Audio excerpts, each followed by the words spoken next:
The medal was sitting in a dusty government filing cabinet for 61 years. The man who earned it was 83 years old, living alone in a small house in rural Ohio, still waking up at 0500 every morning, not because he had anywhere to be, but because some habits don't leave you when the war does. His name was Captain Harold Hal Mercer, and on the morning that a 26-year-old reporter named Dana Shields knocked on his door with a manila folder full of declassified documents, he almost didn't answer. He'd stopped expecting good news a long time ago. Dana didn't know what she was walking into. She'd been chasing a small lead, a footnote in a county veterans archive that referenced a missing commendation from World War II. Most reporters would have let it go. It was old news. It was complicated.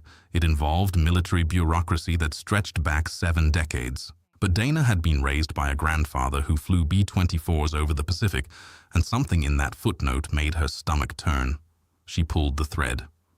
What unraveled was one of the most remarkable and most quietly devastating stories of military injustice she would ever report.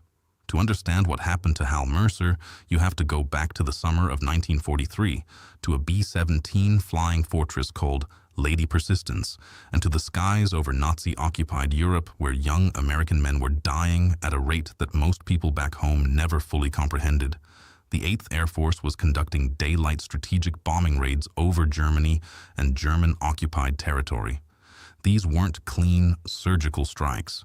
They were brutal, sustained campaigns flown in massive formations, in unpressurized aircraft, at altitudes where the air temperature could hit -60 degrees Fahrenheit, against some of the most ferocious anti-aircraft defenses the world had ever assembled. On average, a B-17 crew had a 1 in 4 chance of not surviving their tour of duty.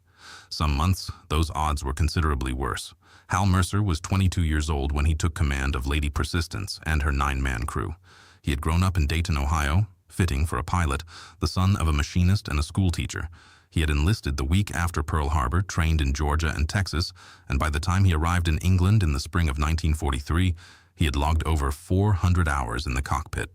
He was methodical, calm under pressure, and according to every man who flew with him, the kind of pilot you thanked God for when the flak started coming through the fuselage. His crew trusted him completely. And on August 17, 1943, one of the most catastrophic days in the history of American strategic bombing, that trust would be tested in ways none of them could have imagined. The mission briefing that morning was met with near silence. The target was Schweinfurt, Germany, a manufacturing city that produced over half of all ball bearings used in German military equipment. The military logic was sound. Destroy Schweinfurt's factories, cripple German war production. The reality on the ground, or rather in the air, was something else entirely. The mission was a double strike. 2 forces would hit 2 targets simultaneously, Schweinfurt and the Messerschmitt assembly plant at Regensburg. The idea was to split German fighter response. It was a bold plan. It was also, in execution, a catastrophe. The Regensburg force launched first. By the time the Schweinfurt force, which included Hal Mercer and Lady Persistence, reached German airspace, the Luftwaffe had already recovered. They were waiting. Hundreds of German fighters swarmed the American formations before the bombers could even reach their targets. The flak over the city was so thick, one crew member later wrote, that you could walk on it. 60 B-17s were shot down that day. 600 men. In a single mission. It remains one of the bloodiest days in American aviation history. Lady Persistence took her hits early. A burst of flak tore through the right wing, destroying 2 of the 4 engines. Cannon fire from a Focke-Wulf 190 shredded the nose compartment, wounding the bombardier. A fire broke out in the bomb bay. At 23,000 feet over Germany, with 2 engines gone, a wounded man on board, and a fire working its way toward a full bomb load, most pilots would have given the order to bail out. Hal Mercer did not give that order. Instead, he did something that his co-pilot, Sergeant James Rowan, would describe 30 years later as the most precise, controlled piece of flying I have ever witnessed in my life. Mercer feathered the dead engines, redistributed fuel load, brought the nose down into a shallow dive to starve the fire of oxygen, and simultaneously coordinated with his flight engineer to manually release the bomb load over an open field to reduce the risk of explosion. He kept the aircraft flying. He kept his crew alive. And then, on 2 engines at low altitude, dangerously exposed to enemy fighters, he navigated Lady Persistence back across Germany, across occupied Belgium, across the Channel, and put her down at an emergency airfield in southern England. Every man on board walked away. 3 days after the mission, Hal Mercer's commanding officer, Colonel William H. Drake, submitted a formal recommendation for the Distinguished Flying Cross, the DFC, one of the highest honors available to American airmen. The recommendation was detailed, documented, and supported by eyewitness accounts from multiple crew members. It described Mercer's actions over Schweinfurt as an extraordinary act of airmanship and leadership under extreme combat conditions, demonstrating valor and skill beyond the ordinary demands of duty. The paperwork was submitted through proper channels, and then it vanished. Mercer completed his tour, 25 missions exactly as required. He returned to the United States in early 1944. He waited to hear about the commendation. He was told it was being processed. He was told there had been delays. The administrative load of a global war was enormous. He was told to be patient. He was a soldier. He was patient. The war ended. The commendation never came. Mercer wrote letters. He contacted his former commanding officer, only to learn that Colonel Drake had died in a crash over France in late 1944. He contacted the 8th Air Force's records office. He was told his file had been reviewed and no formal commendation had been received. He provided his own copies of the initial paperwork. He was told the process would need to start over. He started over. More delays, more bureaucratic walls, more letters returned with polite, meaningless language. By 1952, Hal Mercer had a wife, a daughter, and a job at an automotive parts factory. He put the medal away, mentally, if not literally, and got on with his life. Some wounds, he had learned, don't heal. Some injustices, you just carry. He never stopped knowing what he had done over Schweinfurt. He never stopped knowing what it had cost him. But he also never stopped being the kind of man who gets up at 500, puts his feet on the floor, and keeps going. Dana Shields had been working at the Summit County Courier for 2 years when she stumbled onto the story. She was not, by her own admission, a military history expert. She was a local reporter who covered county council meetings, school board disputes, and the occasional human interest feature. She was good at her job, thorough, persistent, and constitutionally incapable of letting a loose thread go unpulled. The footnote was buried in the digitized archive of the County Veterans Memorial Committee, dated 1987. It referenced a disputed commendation case involving a local veteran, one Harold T. Mercer, and noted that the committee had attempted to advocate on his behalf without resolution. There was no follow-up. The committee had moved on. The case had gone cold. Dana ran the name. She found a brief mention in a 1998 local newspaper piece about a veterans reunion. She found a 2003 letter to the editor, signed by one James Rowan of Columbus, Ohio, Mercer's co-pilot, asking why his pilot had never received recognition for saving his life over Germany in 1943. The letter had generated no visible response. She found Hal Mercer's address through county property records. She drove out on a Tuesday afternoon in October with her recorder and her manila folder and no particular expectation of getting past the front porch. Mercer answered the door in a flannel shirt, coffee in hand, and looked at her the way old soldiers look at people who show up unannounced, with a patience that has been compressed over many decades into something very close to suspicion. "I'm not interested in telling my story again," he said. "I've told it.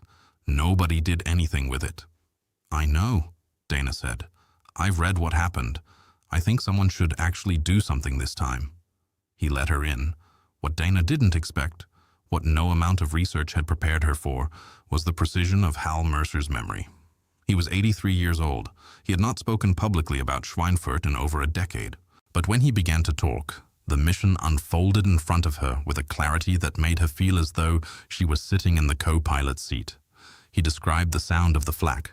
Not an explosion, exactly, but a tearing, like canvas being ripped at high speed. He described the smell of the fire in the bomb bay and the way the heat came up through the floor of the cockpit before they got it under control. He described James Rowan calling out the altitude readings while Mercer worked the controls. Calm, focused, neither of them pretending that the situation was anything other than what it was, a dying aircraft over enemy territory with 9 lives depending on decisions being made in real time. "I didn't save anybody," Mercer said when Dana used the word hero. "I did my job. We all did our jobs." Jimmy Rowan called out those numbers for 40 minutes without his hands shaking once. Collins and the tail kept shooting even after we lost the second engine. Diaz was bleeding in the nose compartment and he still helped us navigate home. He paused. "They gave some of those boys medals. I'm glad they did. They earned them." He didn't say the next part, but Dana heard it anyway. She left that afternoon with 2 hours of recorded conversation, a box of documents Mercer had kept, including his own copy of Colonel Drake's original DFC recommendation, and the particular feeling that sometimes comes to reporters who have found something real. A quiet, slightly uncomfortable certainty that the story is bigger than you are and that you owe it something. What followed was 4 months of work that Dana later described as the most frustrating and also the most important thing I've ever done professionally. She started with the National Archives in Washington, specifically the National Personnel Records Center in St. Louis, which houses the military service records of World War II veterans. The center had suffered a catastrophic fire in 1973 that destroyed an estimated 18 million military personnel files, which explained in part why so many post-war commendation claims had ended in dead ends. Mercer's file had survived, but it was incomplete. The original DFC recommendation was missing from it. Dana filed FOIA requests. She contacted the Air Force Personnel Center in San Antonio, which handles decorations and awards. She reached out to historians at the Air Force Historical Research Agency in Montgomery, Alabama. She tracked down surviving members of the 8th Air Force veteran community, a diminishing group of men now in their late 80s and 90s, and found 3 who remembered Mercer, 2 of whom had specific knowledge of the Schweinfurt mission. She found James Rowan in the assisted living facility in Columbus. He was 88 years old. When she told him why she was calling, there was a long silence on the line. And then, "I've been waiting for somebody to make that call for 60 years. Rowan provided a sworn written statement describing Mercer's actions on August 17, 1943, in terms that left no room for ambiguity about what had happened and what it had meant. A second surviving crew member, tail gunner Victor Collins, provided a similar statement from his home in Arizona. Both men confirmed that Colonel Drake had submitted the DFC recommendation and that they had been interviewed as part of the process at the time. The critical breakthrough came from an unexpected source, the private papers of Colonel William Drake, which his daughter had donated to a small air museum in Massachusetts after his death. Among those papers, which had never been formally catalogued, Dana found a carbon copy of the original recommendation letter, signed and dated August 20th, 1943. It had Drake's personal notes in the margin. It was unmistakably real. She had her evidence. Now she needed to know what to do with it. The process of posthumously, or in this case belatedly, awarding a military decoration is not simple. It requires congressional involvement in cases that fall outside normal administrative channels, particularly when the original paperwork has been lost and more than 5 years have elapsed since the action in question. Dana knew she needed help navigating the system, and she was not too proud to ask for it. She contacted the office of Senator Patricia Harmon, whose constituent services staff handled a significant volume of Veterans Affairs cases. She was initially routed to a junior aide who promised to look into it and didn't call back for 3 weeks. She followed up. She was routed to a senior aide. She sent her documentation, all of it, organized, annotated, and presented with the precision of someone who had grown up around a man who understood what it meant to fly into flak with no guarantee of coming home. The senior aide read the file. She called Dana back the same day. Senator Harmon's office formally introduced a congressional inquiry into the case the following month. The inquiry was supported by a bipartisan group of colleagues who had been briefed on the story. The Air Force Secretary's office undertook a review of the available documentation. The process moved slowly. It always does. But it moved. And 3 months after Dana's initial article was published in the Summit County Courier, an article that had been picked up by 14 national outlets and shared hundreds of thousands of times online, the Air Force confirmed that the Distinguished Flying Cross would be formally awarded to Captain Harold T. Mercer in recognition of his actions on August 17, 1943, over Schweinfurt, Germany. The ceremony was scheduled for a Tuesday morning in May. Hal Mercer was up at 0500 as always. His daughter Susan, who had driven in from Pittsburgh the night before, found him in the kitchen at 5:30, dressed, coffee made, looking out the window at the yard. He had not slept particularly well. He was not, by nature, a man who made a great deal of fuss about himself, and the attention of the past several months had sat on him with some discomfort. The news articles, the calls from strangers, the flood of letters from veterans and their families who had read his story and felt something in it that they had not expected to feel. "You ready, Dad?" Susan asked. He thought about it for a moment. "I've been ready since 1943, he said. Then he picked up his coffee and went to sit on the porch. The ceremony was held at Wright-Patterson Air Force Base in Dayton, fitting again for a man from Dayton. There were dignitaries present, the base commander, a representative from Senator Harmon's office, a contingent of active duty airmen in dress uniform who stood at attention along the path from the entrance to the ceremony area. There were cameras. There was a crowd of perhaps 200 people, including veterans, local residents, and a small group of families connected to the crew of Lady Persistence, grandchildren and great-grandchildren of men like James Rowan and Victor Collins, who had flown with Mercer and survived because of him. James Rowan was there in person. He had made the drive from Columbus in his daughter's car, insisting, over considerable objection, on attending. He was 88 years old and walked with a cane and looked, when he saw Hal Mercer across the room, like a man who had been waiting a very long time to stand in exactly this place. They shook hands. Mercer said something. Rowan laughed. Nobody else heard what it was, but both men's shoulders dropped slightly. The specific loosening that happens when something that has been carried for a very long time is finally, formally, set down. The citation was read in full. It described the mission. It described the aircraft. It described what Captain Harold T. Mercer had done on August 17, 1943, in specific military language that was also, somehow, entirely insufficient for what it was describing, the way that language sometimes fails, at the precise moment when it matters most, to contain the full weight of what a human being has done. The medal itself, the Distinguished Flying Cross, a bronze cross-pate suspended from a blue ribbon with a central red stripe, was pinned to Mercer's jacket lapel by the base commander, a brigadier general who had flown combat missions of his own in 2 different theaters and who, by several accounts, was visibly moved by what he was doing. Mercer stood straight. He was 83 years old and had lived a full life, had worked and married and raised a daughter and buried a wife and gotten up at 500 every morning for 60 years without anyone telling him he had to. He had carried what happened over Schweinfurt not as a grievance exactly, but as an unresolved fact, something that existed in a drawer in his memory, never quite closed, never quite open. Now it was closed. He looked down at the medal for a long moment. Then he looked up at the crowd and at Rowan and at his daughter, and he said, quietly, in a voice that the microphone barely caught, "It took a while, but we got there." Here's what Dana Shields wrote in the final paragraph of her original article, and it's worth repeating, not because it ties everything up neatly, but because it doesn't. The bureaucracy that delayed Harold Mercer's recognition was not malicious. It was indifferent. And in some ways, indifference is harder to fight than malice, because there is no villain to confront, only systems and paperwork and the passage of time. What finally changed things was one person who decided that a footnote in a county archive was worth following. That's all. One person, one thread, pulled at the right moment. There are others like Hal Mercer. That's not speculation. It's documented.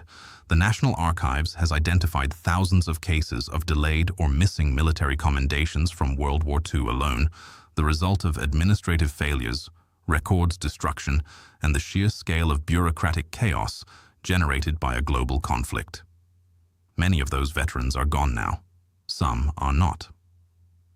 The Distinguished Flying Cross was established in 1926 to honor airmen who distinguished themselves by heroism or extraordinary achievement while participating in aerial flight. The standard has not changed. What changed in Hal Mercer's case was that someone decided the standard still applied. 61 years later, to an 83-year-old man in a flannel shirt who made his own coffee and still woke up at 0500 and had never, not once, stopped knowing what he had done. James Rowan died 14 months after the ceremony at his home in Columbus, surrounded by his family. His obituary noted that in his final years, he had often spoken about the morning at Wright-Patterson and about seeing his pilot finally receive what he had earned. His daughter said he had described it as the best day of his adult life, second only to the day that Hal Mercer put Lady Persistence down on English soil with all 9 men aboard. Victor Collins, the tail gunner from Arizona, is still alive. He is 91. He keeps a photograph from the ceremony on his mantelpiece. Mercer with the medal, Rowan standing beside him, both of them squinting slightly in the morning light, both of them looking like men who have finally, after a very long time, been allowed to stop waiting. There is something this story insists on, beneath the drama and the bureaucracy and the 61 years of delay. It insists on the fact that what a person does in the hardest moment of their life is real, permanently, indelibly real, regardless of whether anyone officially acknowledges it. Hal Mercer knew what he had done over Schweinfurt. His crew knew. James Rowan knew it every time he thought about that 40-minute flight home on 2 engines, with the channel somewhere ahead in the dark and a 22-year-old pilot at the controls who refused to let anyone die. The medal mattered. Recognition matters.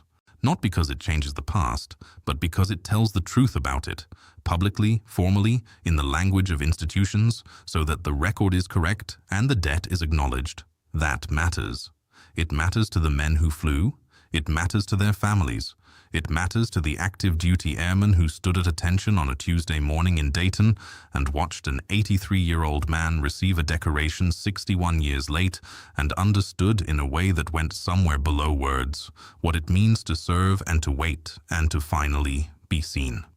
Dana Shields won 2 journalism awards for the story. She is still at the Summit County Courier. She still covers county council meetings. She still pulls threads. Hal Mercer still wakes up at 0500. If this story moved you, if it reminded you of something important about courage, patience, and the power of refusing to let the truth stay buried, then you're in the right place. Here on Code of Value, this is what we do. We find the stories that history almost forgot, the missions that almost went unrecorded, the men and women whose valor deserved better than a filing cabinet and 60 years of silence. Subscribe to Code of Value now and turn on notifications, because the next story we're telling is one you will not want to miss. These are the kinds of accounts that don't show up in textbooks. They show up here, and they matter.